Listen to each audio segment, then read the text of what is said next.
really is, isn't it? This is the best time of year. Masters week, more importantly than everything else. Yeah, you don't have to tell Ted about that. He spent an hour and a half yesterday just can't get enough, Razor. basking in the glory that is Augusta. All right, enough with the fun. Now we got to get to the negative question of the day. Why is James Hagens not going to play tomorrow for the Boston Bruins?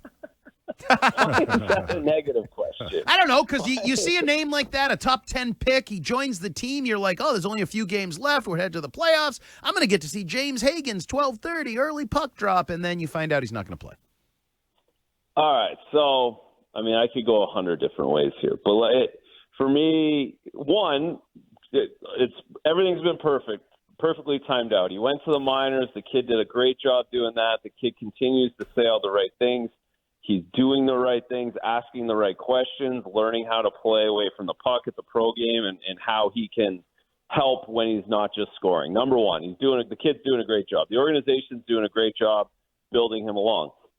I saw Sturm talk about it today, and this is it's just so I might be really old school, but I'm not that old. I'm not that old school. But and the reason pro sports is what it is and why I think we all love it is it's really one of the only meritocracies left in our society, in our world, that you have to earn your position. You have to earn your job.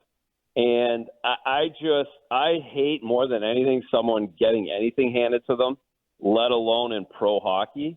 And Sturmy said it today, like these guys all have to earn their spot. And he's going to get there. He's a 7th overall pick, but he's played 3 pro games. These guys that are on the roster right now have an opportunity to clinch the playoffs on Saturday. They've been in the NHL for years, and they've definitely been there all season grinding every single day since September on a team that wasn't supposed to make the playoffs, that everybody said was going to suck. They're going to be horrible. They get the opportunity to do that as a group. I think it's hard to just let someone come in and be a part of that on the day that you can actually clinch. You have to earn it. And one practice in the NHL, I don't think qualifies for that. And that doesn't mean the kid's going to be amazing and everything. David Pastrnak played in the minors. Everybody's played in the minors a little. Everyone's had to learn their way. And I don't think that him not playing Saturday is such a big deal. He's probably going to play Sunday, or if they'll play Tuesday. You know, like that's and that'll be good.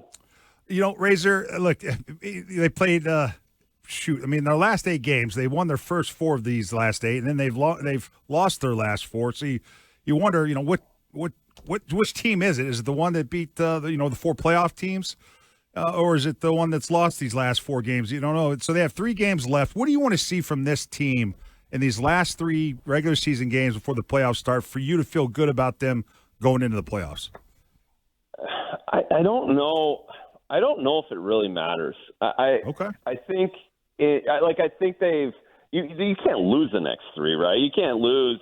But we go back through the last 4. One, it was a really hard road trip. 4 games in 6 nights on travel, going south, coming north, going south again, and they were all 1-goal games.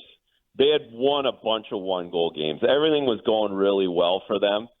They won those 4 games. Essentially, those 4 games against the playoff teams like you talked about, that basically got them in the playoffs. I know they haven't clinched yet, but then you take your foot off the gas a little against Florida, you give up a late goal against Tampa, and then you grind out 2 really good overtime points.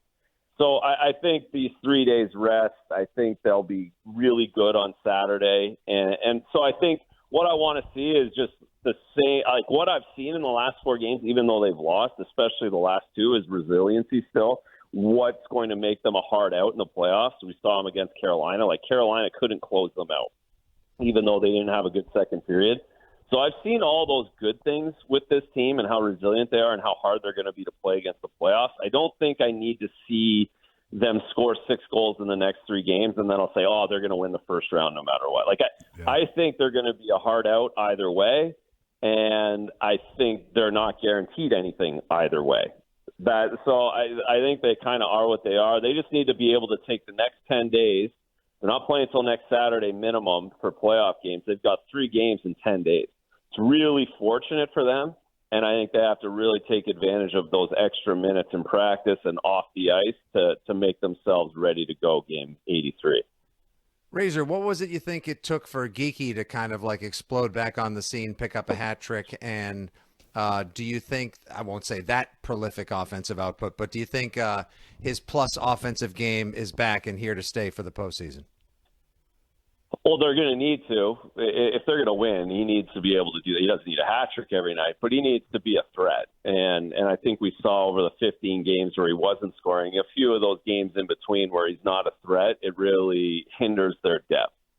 He really holds the key to their depth, especially if you can do that, from a third line position, or if he moves up, then somebody moves down and makes him a little deeper there. So he's turned into a streaky scorer. He's been a streaky scorer since January or since the middle of December when he first had his poor run for the first time in a year. He got hot in the middle of January, then got cold after the break. Now, hopefully, he's hot again. So I guess to Teddy's point or the question, you want to see him and Lindholm contribute offensively here in the next 3 games so they feel really good personally going into the playoffs. Razor, it seems like forever ago, but there were some that didn't love the Marco Sturm hire, didn't really like giving a guy a first-time chance at the NHL level. But now he's heading into as you said, not clinch, but he's heading into the Stanley Cup playoffs. What are your thoughts on Marco Sturm and how he has gotten this team ready for the playoffs and how he'll handle the microscope of the Stanley Cup playoffs? Yeah, well, that's the next step for him, right? He passed with flying colors through the regular season from my point of view. I've talked to you guys about this, winning the first 3, losing the next 6, didn't waver, didn't move off of what he thought this team had to do to win, didn't waver what his system was, did not panic in any way, set the tone with the different lineups and different roster moves that he made, and it paid off throughout the entire season. He hasn't moved off of that, and now we're going to get a look at how he manages the playoffs when it's completely different because you're playing, especially this season, right? Because there was like 82 different series this year. Every single game had a different characteristic between back-to-backs, 4 and 6, other teams traveling, you traveling. It was just such a condensed schedule that these playoffs are going to flip and be very, very different than what the regular season was. So there's no reason not to think he's going to be able to handle the spotlight and be able to manage his team properly through the playoffs. But until he plays or is behind the bench in game 1, we won't know for sure. Razor, you think Jeremy Swayman, does he even leave the net for a game? Is it kind of like, is it just?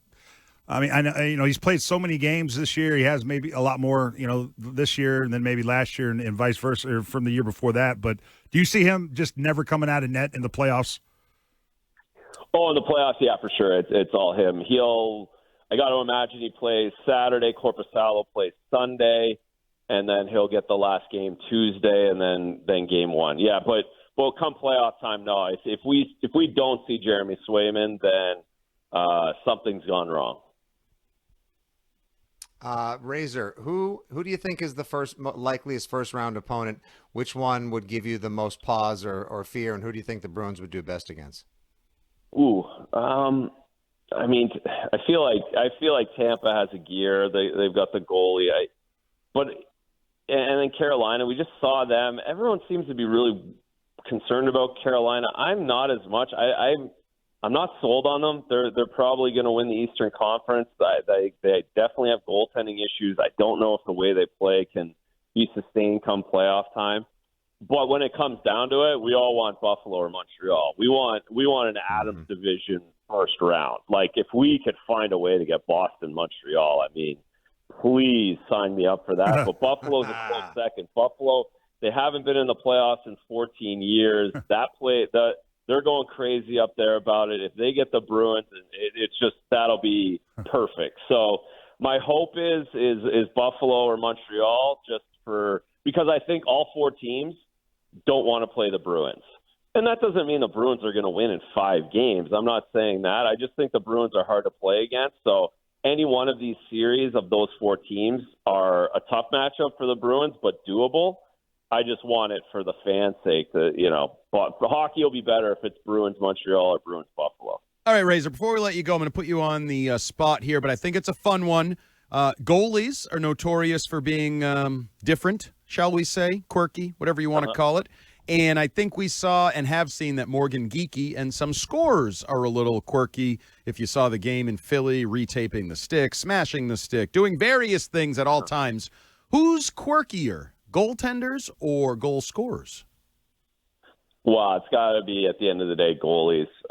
You're crazy. I'd love to say that we are all normal, but I think the position just lends itself to being no one really understands at the end of the day. So whatever weird stuff guys are doing, it's going to be highlighted for the guys between the net. All right, and finally, we don't have a Bruins game tonight, so I can't ask you to pick that. I don't know if I'm allowed to ask. Do you have a pick in the national championship? I know you'll be working that game. Okay. I